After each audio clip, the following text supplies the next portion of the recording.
The signal came on a Tuesday. Dr. Sarah Chen was analyzing data from the Lunar Deep Space Array when the pattern emerged from the background noise. A repeating sequence so precise it could only be artificial. She had spent 15 years searching for signs of extraterrestrial intelligence, but nothing had prepared her for what she was seeing. "Computer, run sequence analysis," she commanded, her fingers trembling slightly as she adjusted her holographic display. The laboratory's AI processed the signal, transforming the raw data into a three-dimensional visualization that rotated slowly in the air before her. Signal origin confirmed at coordinates 247.8 by 35.2, approximately 12 light-years from Earth, the AI reported. Pattern indicates technological origin, with 99.99% certainty. Sarah sat back in her chair, her heart pounding. After decades of searching the cosmos for signs of intelligent life, humanity had finally found something. Or rather, something had found them. The signal wasn't just a beacon or a random transmission. It was a warning. As she decoded more of the message, her excitement turned to dread. The aliens who had sent it called themselves the Archivists, and they had been watching humanity's development for centuries. Now they were breaking their silence because something was coming, something that had destroyed countless civilizations before. Within hours, the lunar facility was swarming with officials from Earth's United Space Command. Admiral Helena Torres, a stern woman with steel-gray hair and eyes that had seen humanity's first ventures beyond Mars, stood studying the holographic display. "How certain are you about this translation, Dr. Chen?" she asked, her voice carrying the weight of command. Sarah pulled up another set of data. The archivists included a mathematical key with their message. "It's complex, but unambiguous. They're warning us about an entity they call the Nexus, a collective consciousness that travels between galaxies, absorbing civilizations into itself. According to the message, it hibernates for millennia between feeding cycles, and it's awakening in our sector of space." Admiral Torres's face remained impassive, but Sarah noticed her hands tighten slightly on the edge of the console. "How long do we have?" Based on the coordinates they provided, Sarah checked her calculations again, hoping she was wrong. 8 months. Maybe less. The Admiral was silent for a long moment, watching the signal's pattern rotate in the air between them. "The Security Council will want verification. Can you prove this isn't a hoax or a misinterpretation?" Sarah nodded, pulling up additional data streams. "The signal contains information about our own solar system that we've only discovered in the last decade. Details about the composition of Kuiper Belt objects, gravitational anomalies we've just begun to detect. No human could have encoded this years ago. And," she hesitated, then continued, "there's more. The archivists left us something. Instructions for finding it." That got the Admiral's full attention. Finding what? "A facility, built into an asteroid in the belt. They say it contains technology that might help us survive what's coming. But we'll have to decode more of the signal to get its exact location." Admiral Torres straightened, her decision made. "You have whatever resources you need, Dr. Chen. I want a full briefing ready for the Security Council in 48 hours. And Sarah," she waited until the scientist met her gaze, "let's keep this quiet for now. The last thing we need is panic spreading before we have a plan." As the Admiral left, Sarah turned back to her workstation. The signal continued its endless loop, each repetition containing new layers of information. She thought about all the science fiction stories she'd read as a child, dreaming of humanity's first contact with alien life. None of them had prepared her for this, not just proof that humanity wasn't alone in the universe, but proof that something in that universe wanted to destroy them. The next week passed in a blur of activity. Teams of linguists and cryptographers joined her, working around the clock to decode more of the archivist's message. Each new revelation painted a clearer picture of what they faced. The Nexus wasn't just a threat.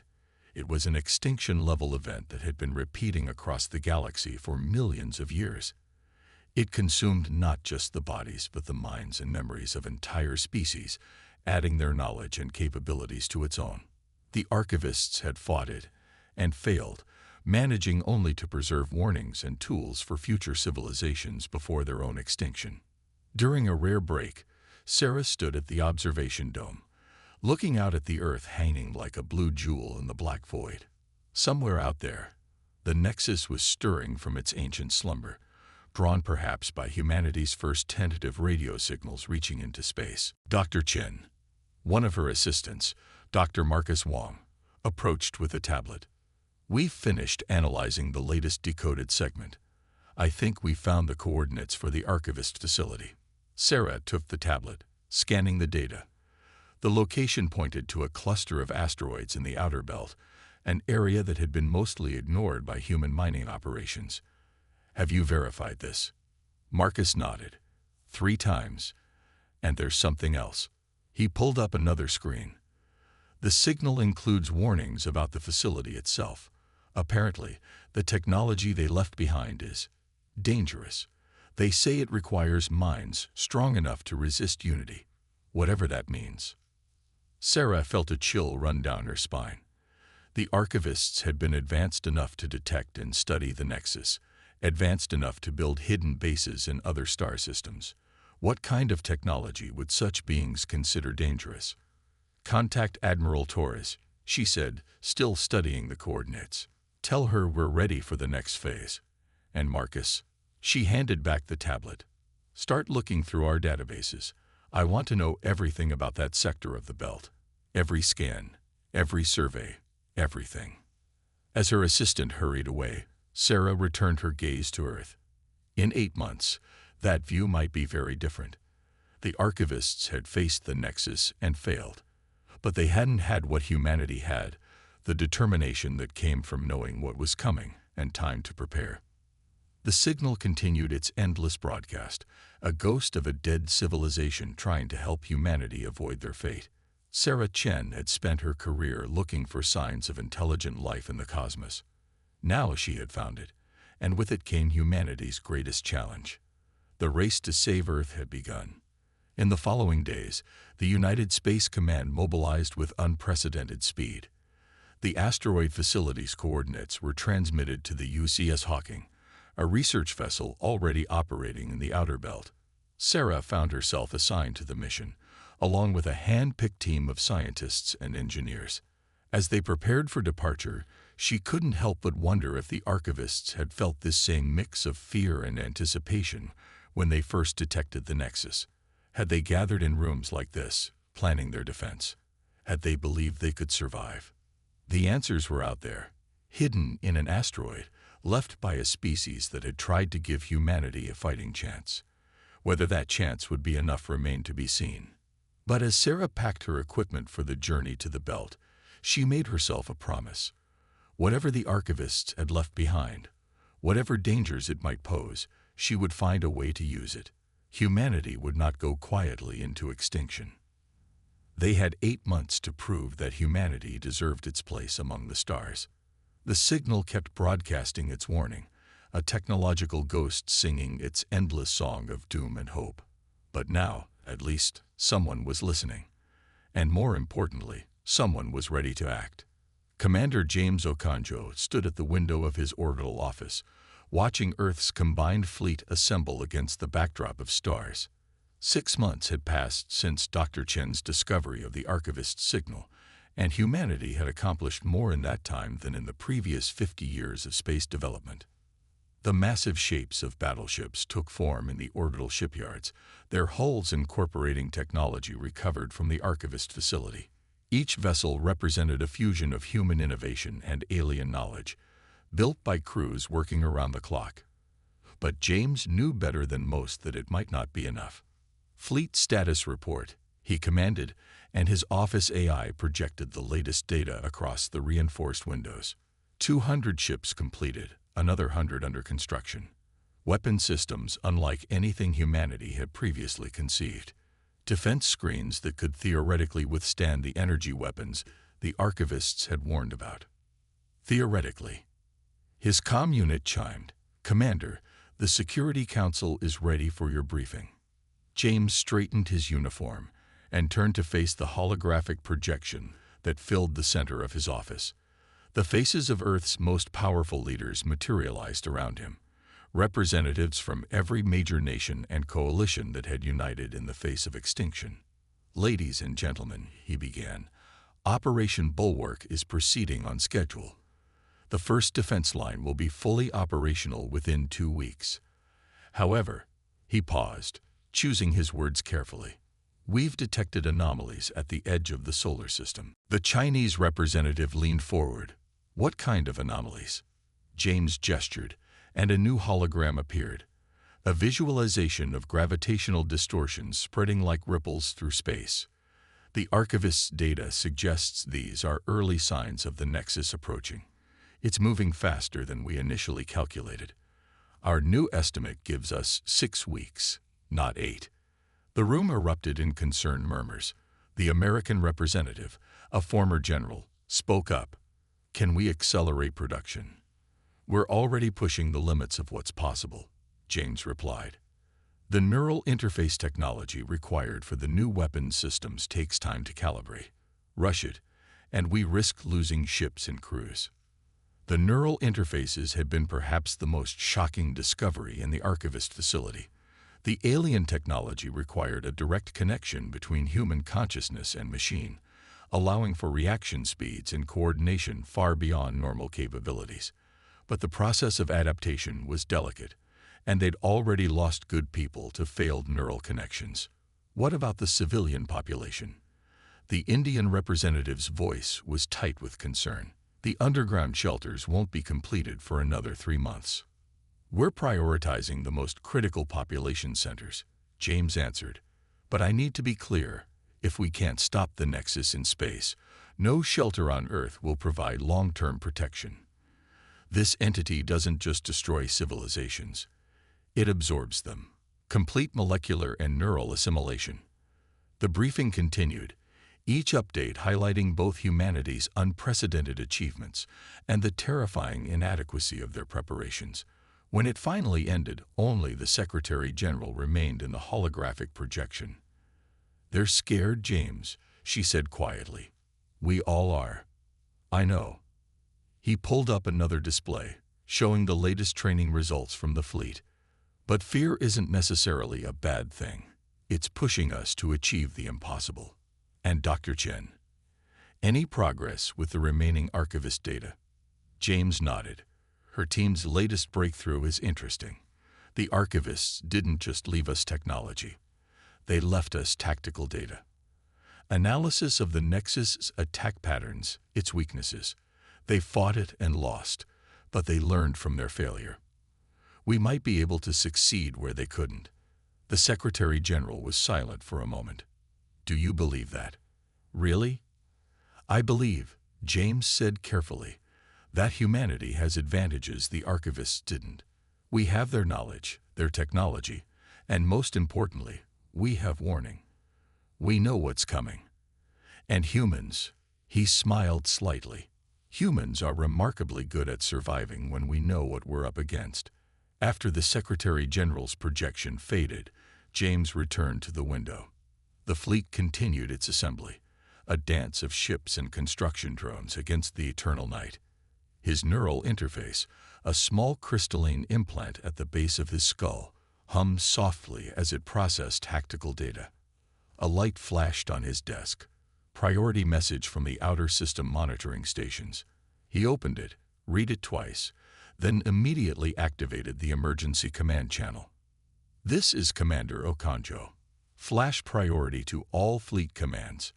Long-range sensors have detected massive gravitational distortions approaching from the Kuiper Belt. Multiple signatures, consistent with archivist data on Nexus vessel configurations. Time to intercept." He checked the calculations again. 4 weeks, 3 days. The response was immediate. Alert signals began flashing across the orbital shipyards. Construction crews doubled their efforts. On Earth below, warning systems began their preliminary activation sequences. James opened a private channel to the Lunar Research Facility. "Dr. Chen, We're going to need those tactical insights sooner rather than later. Sarah's voice came back, tense but controlled. Understood, Commander. We're processing the last data sets now. But there's something else you should know. We found references in the archivist records to something they called the unity threshold. Some kind of vulnerability in the Nexus's collective consciousness. We're still working on the details, but it might give us an edge, James finished. Keep on it.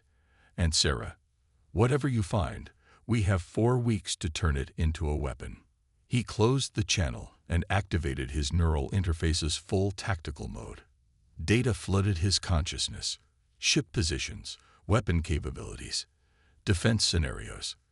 The interface technology was still strange, still foreign, but it had become an essential part of humanity's preparation. Looking out at the fleet, James thought about all the species that had faced this moment before. How many had stood at their windows, watching their defenses assemble, hoping they would be enough.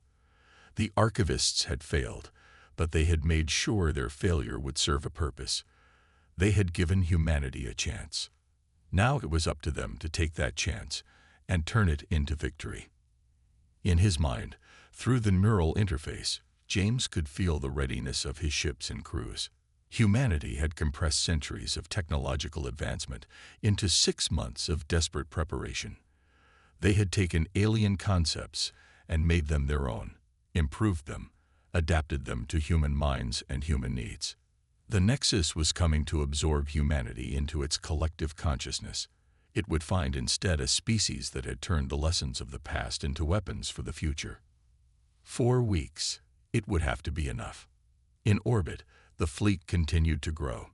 On Earth, humanity prepared for the greatest battle in its history, and somewhere in the dark between the stars, an ancient and hungry consciousness approached, unaware that its next intended victim had been preparing for this moment with the knowledge of those who had fallen before.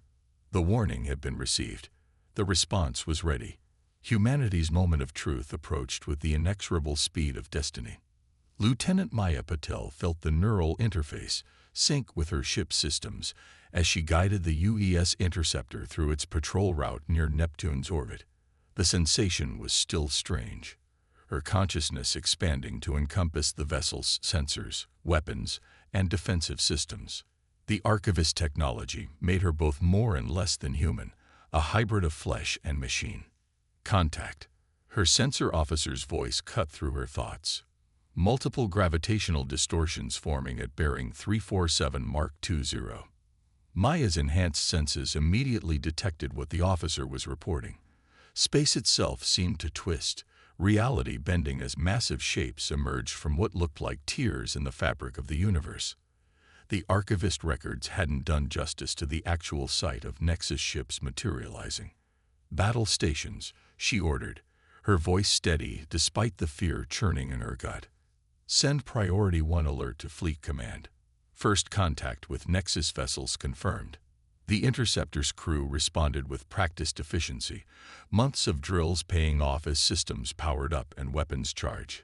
Through her neural link, Maya could feel her ship's readiness, its hunger for battle. The Nexus ships were unlike anything humanity had ever seen. They seemed to be made of living metal, their surfaces constantly shifting and flowing like liquid mercury. The smallest was the size of an aircraft carrier, the largest nearly as big as a small moon. 5 vessels detected, her tactical officer reported. Configuration matches archivist records for Nexus scout formations. They're scanning us. Maya opened a channel to the rest of her patrol group. 3 other ships spread across the sector. Attack pattern Delta. Remember your training. Don't let them get a lock on your neural signatures. The archivist data had been clear about one thing. The Nexus didn't just destroy ships, it attempted to absorb their crews, adding their consciousness to its collective. The neural interfaces that gave humanity an edge in combat also made them vulnerable to this absorption if they weren't careful. The first attack came without warning. One of the Nexus ships fired what looked like a beam of pure darkness, a weapon that didn't so much destroy matter as erase it from existence. Maya's enhanced reflexes allowed her to roll the interceptor out of its path, but she felt the void-like cold of its passage through her neural link. "Return fire," she commanded. "All ships, engage." The space around Neptune erupted in chaos. Human ships fired their hybrid weapons, conventional railguns enhanced with archivist technology, energy beams that could pierce the strange armor of the Nexus vessels. The enemy responded with weapons that bent physics itself, attacks that seemed designed not just to destroy but to unmake. "Sir," her communications officer's voice was tense. "They're broadcasting something. It's trying to interface with our neural systems." Maya felt it, a presence pressing against her mind, ancient and vast and hungry. The Nexus wasn't just attacking their ships, it was attempting to reach through the neural interfaces to touch their consciousness directly. But humanity had been prepared for this. Maya activated her neural defense protocols, feeling them snap into place like walls of pure thought. Around her, she sensed her crew doing the same. "Stay focused," she ordered. "Remember your training. Don't let them in." The battle intensified. One of the smaller Nexus ships exploded under concentrated fire from two human vessels, its liquid metal hull rupturing in a display of impossible geometries. But another human ship, the UES Dauntless, took a direct hit from a void beam. Maya watched in horror as it simply ceased to exist, erased from reality with its crew of 30. Through her neural link, she could feel the growing pressure of the Nexus consciousness. It was vast, a collective mind built from thousands of absorbed civilizations. But there was something else there too, a pattern she recognized from the tactical simulations they'd run using archivist data. "All ships," she broadcast, "they're falling into standard attack formation. Pattern matches archivist records. Exploit the gap in their coverage. Coordinate fire on grid 793. The human ships responded instantly, their neural-linked crews reacting with superhuman speed.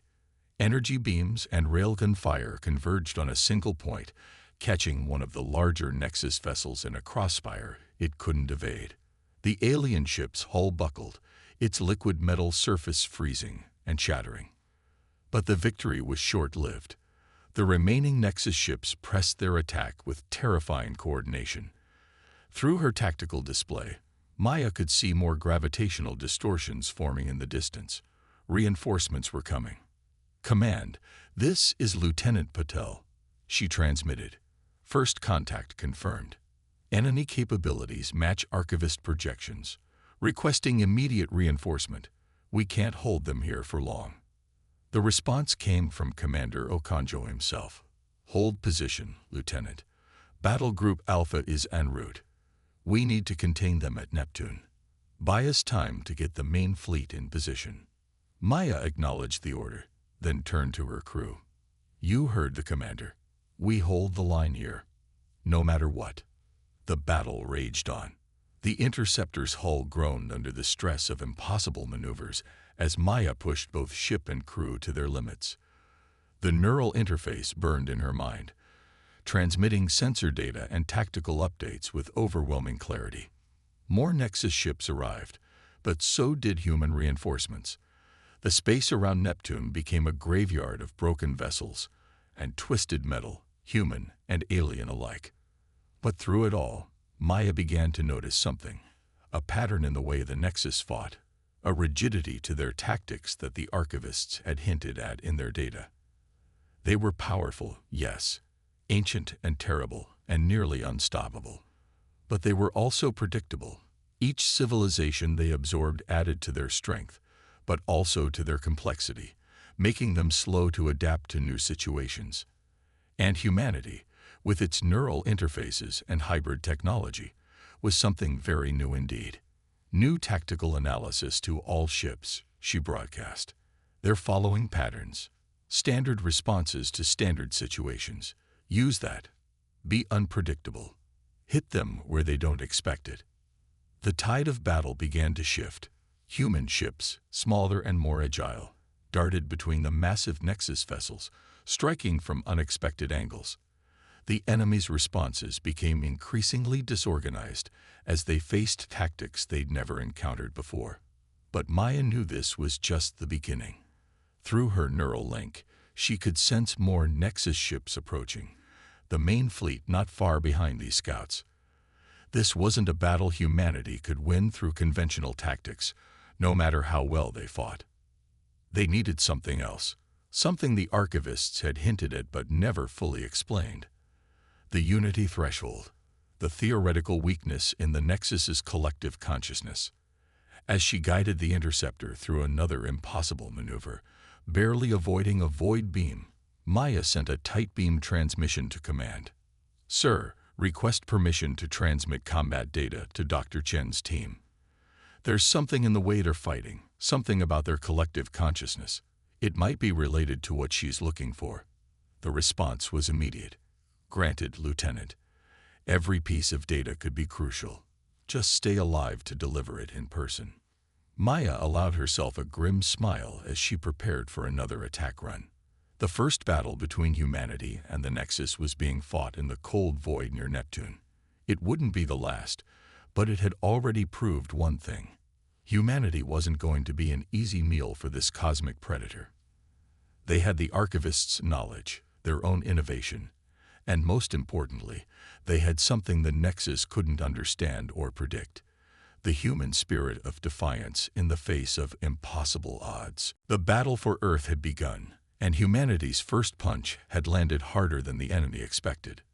Dr. Sarah Chen stared at the holographic display until her eyes burned, searching for patterns in the combat data from Neptune. Around her, the lunar facility buzzed with desperate activity as scientists and engineers worked to understand the Nexus's weakness before it was too late. "Look at this," she said, manipulating the display to highlight a particular sequence. "Every time our ships landed a significant hit, there's a ripple effect through their entire formation. It's like they feel each other's pain," Marcus finished, leaning in to study the data. "The collective consciousness isn't just for coordination, it's their weakness too. They can't help but share everything." Sarah nodded, excitement building despite her exhaustion. The archivists called it the unity threshold. They thought it was the key to defeating the Nexus, but they never managed to weaponize it before they were absorbed. The facility shook slightly as another defense satellite launched from the surface below. Through the reinforced windows, Sarah could see the steady stream of rockets carrying humanity's latest weapons into orbit.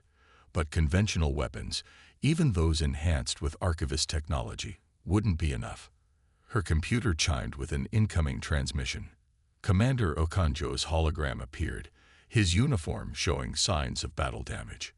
"Doctor, please tell me you have something.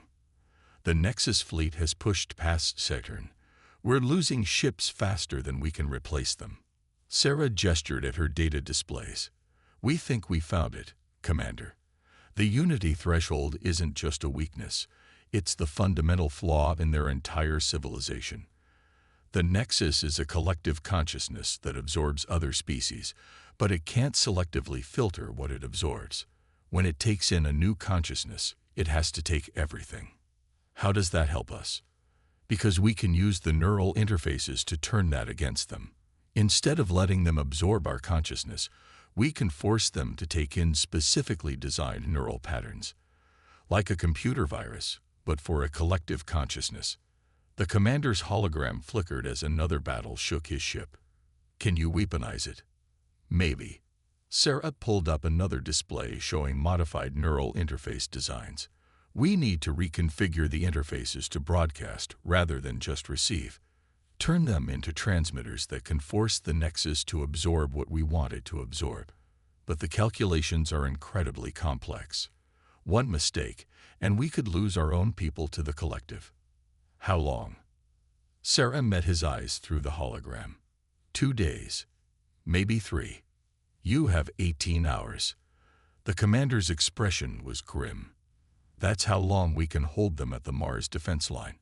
After that." The transmission cut off as another battle began. Sarah turned to her team, seeing the same determination in their faces that she felt in her heart. "All right," she said, "no more breaks, no more second-guessing. We know the theory works. Now we just have to make it reality."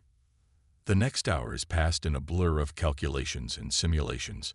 They modified neural interfaces, tested transmission patterns, and searched the archivist data for any detail they might have missed. Through it all, the reports from the front lines grew increasingly dire.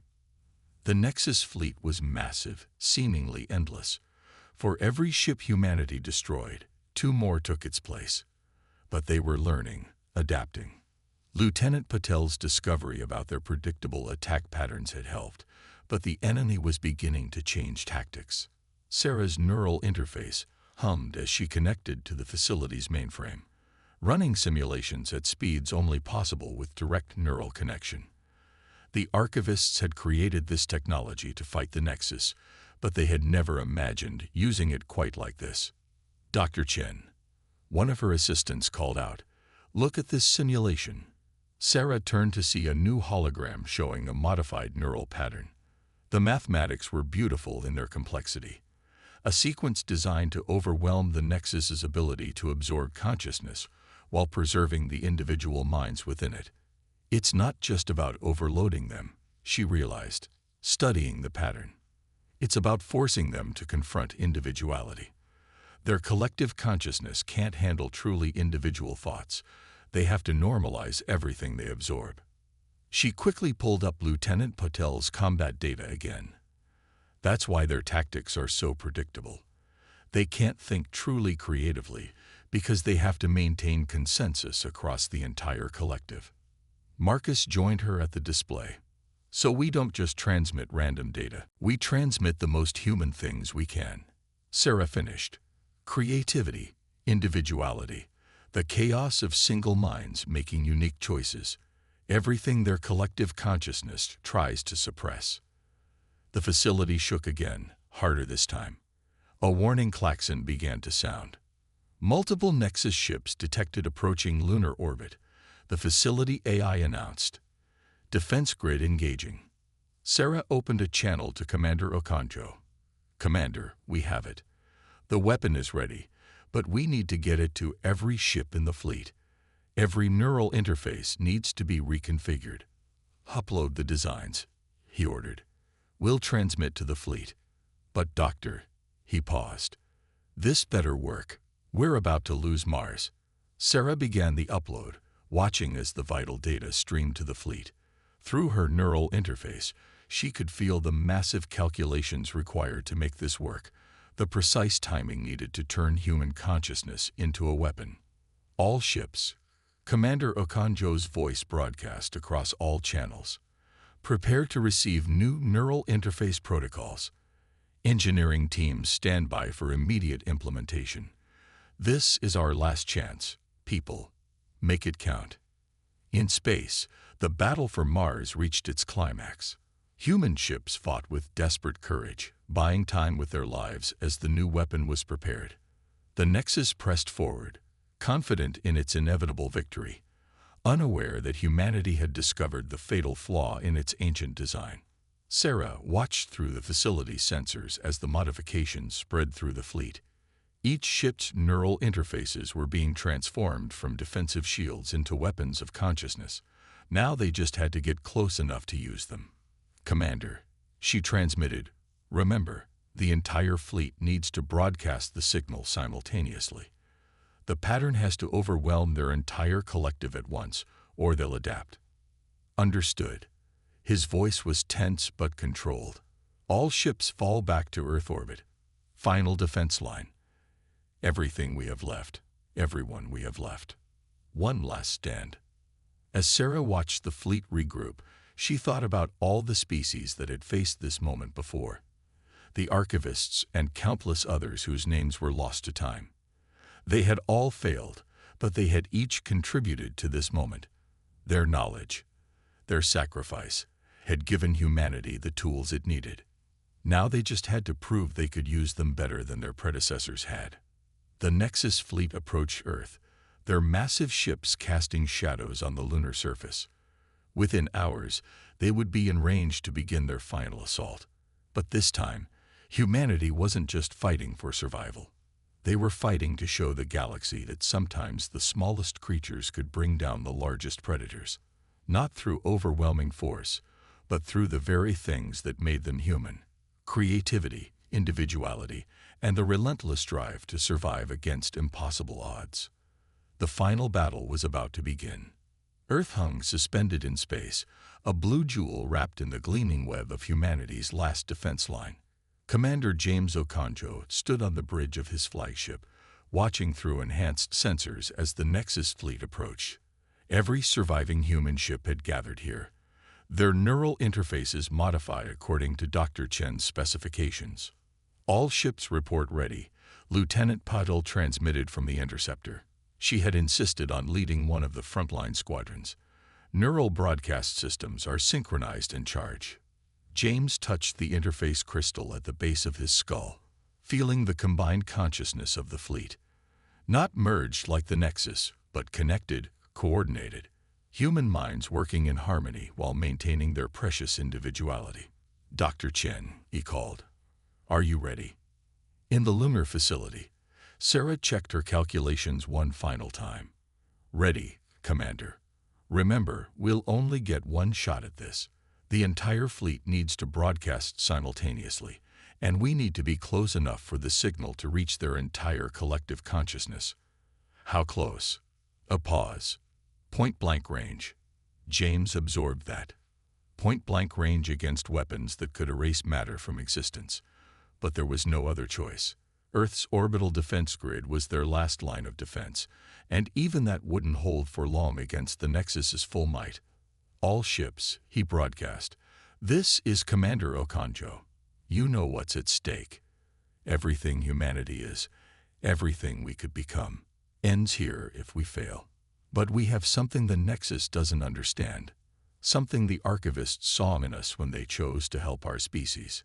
He paused, watching the enemy fleet grow larger on his tactical display. "We have the chaos of individual minds, the beauty of unique thoughts, the strength that comes from being many and one at the same time. Today, we turn that into a weapon." The Nexus fleet entered the outer defense grid's range. Their massive ships moved with perfect coordination, their liquid metal hulls shifting and flowing. The void beams began to fire, erasing defense satellites from existence. "All ships, battle formation," James ordered. "Remember your training. Keep them occupied. Make them commit fully to the attack. Wait for my signal." The space around Earth erupted in apocalyptic fury. Human ships darted between the massive Nexus vessels, firing conventional weapons to draw them in. The neural interfaces burned with shared tactical data, every captain and crew working as part of a greater whole while maintaining their individual tactics. Through the chaos, James watched the Nexus fleet's movement. They were committing more and more ships, pressing their advantage, confident in their superiority, just as the archivist's records suggested they would. "Commander," Sarah's voice cut through the battle noise. "We're detecting massive energy buildup in their fleet. They're preparing for a full collective consciousness assault." "Good," James replied grimly. "Let them commit everything." "Lieutenant Patel, status." "Ready, sir," Maya responded. "All squadrons in position. They're fully engaged. Their entire collective consciousness is focused on absorption protocols." This was the moment. The Nexus had existed for millions of years, absorbing civilizations, growing stronger with each species it consumed. But it had never faced a species that understood its greatest weakness, the inability to selectively filter what it absorbed. "All ships," James commanded, "execute Protocol Unity on my mark. Remember, broadcast everything. Every individual thought, every unique memory, every contradiction and chaos that makes us human." The Nexus ships pressed closer, their weapons tearing through the orbital defense grid. Their collective consciousness reached out, trying to absorb the neural interfaces that gave humanity its strength. Now, every human ship activated their modified neural interfaces simultaneously, but instead of defending against the Nexus's absorption attempt, they pushed back. Through the neural link, James felt the combined consciousness of humanity surge outward, not as a single unified thought, but as billions of individual minds, each unique, each contradictory, each impossibly, beautifully human. The effect was immediate and catastrophic. The Nexus fleet's perfect formation shattered. Their liquid metal hulls began to ripple and distort as the collective consciousness that controlled them was overwhelmed by the chaos of individual human thoughts. "It's working." Sarah's voice was triumphant. "Their collective consciousness can't normalize the input fast enough. They're trying to absorb us, but they're getting everything. Every individual thought, every personal choice, every unique perspective." Through his neural interface, James felt the Nexus's confusion. Their consciousness was built on unity, on suppressing individuality in favor of perfect consensus. But now they were being forced to confront billions of individual minds, each thinking differently, each making unique choices. The largest Nexus ships began to break apart, their liquid metal hulls solidifying and cracking as the collective consciousness lost control. Others tried to retreat, but the human fleet pressed forward, broadcasting their chaotic individuality at point-blank range. "They're trying to disconnect," Maya reported. "Their ships are attempting to isolate themselves from their own collective consciousness." "Keep broadcasting," James ordered. "Don't let them recover. Push our advantage." The Nexus fleet fell into chaos. Ships collided with each other as their perfect coordination failed. Some simply stopped moving, their crews overwhelmed by the flood of individual human consciousness. Others turned their weapons on themselves, the collective unable to decide on a single course of action. In the lunar facility, Sarah watched in awe as her theories were proven right. The unity threshold wasn't just a weakness, it was a fatal flaw. The Nexus had grown so dependent on perfect consensus that the chaos of true individuality was like a poison to their system. "Commander," she called, "we're detecting a cascade failure in their collective consciousness. The individual minds they've absorbed over millions of years, they're starting to wake up." The largest Nexus ship, easily the size of a small moon, began to break apart. Its liquid metal hull crystallized and shattered, releasing bursts of energy that looked like dying stars. Through the neural interface, James felt the death throes of an entity that had existed since before humanity's ancestors had crawled from the oceans. "All ships, fall back to safe distance," he ordered. "But maintain the broadcast. Don't let up until we're sure." The human fleet retreated to their defense lines, watching as the Nexus fleet tore itself apart from within.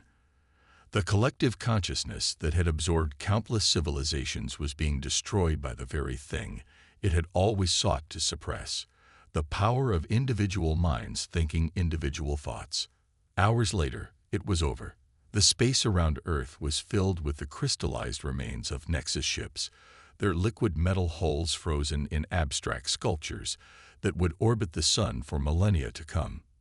In the lunar facility, Sarah looked at the final readings with tears in her eyes. "The collective consciousness is gone," she reported. "Completely destroyed. We did it. We actually did it." James stood on his bridge, watching Earth rotate below. They had lost ships and crews in the battle, brave humans who had given their lives to protect their species. But they had achieved something unprecedented. They had defeated an enemy that had consumed countless civilizations before them. And they had done it not through superior firepower or advanced technology, but through the very thing that made them human: their stubborn individuality, their refusal to be absorbed into a greater whole without maintaining their unique identities. "Send word to Earth," he ordered. "The Nexus is destroyed. Humanity is safe." The cheers that erupted across every channel were anything but unified, each voice unique, each celebration individual. And in that chaos of human joy, James heard the sound of victory. The archivists had been right to help humanity. They had seen in this young species something that the Nexus could never understand: the strength that comes from being both one and many, unified, and individual, ordered and chaotic. As the celebrations continued, Sarah Chen looked out at the debris field that had once been humanity's greatest threat. The archivists were gone, consumed by the Nexus long ago. But their legacy lived on in the species they had chosen to help, in the humans who had succeeded where they had failed. Humanity had faced extinction and emerged stronger. They had proven themselves worthy of the stars, ready to take their place among the great civilizations of the galaxy. And they had done it by being exactly what they were, perfectly, beautifully, chaotically human.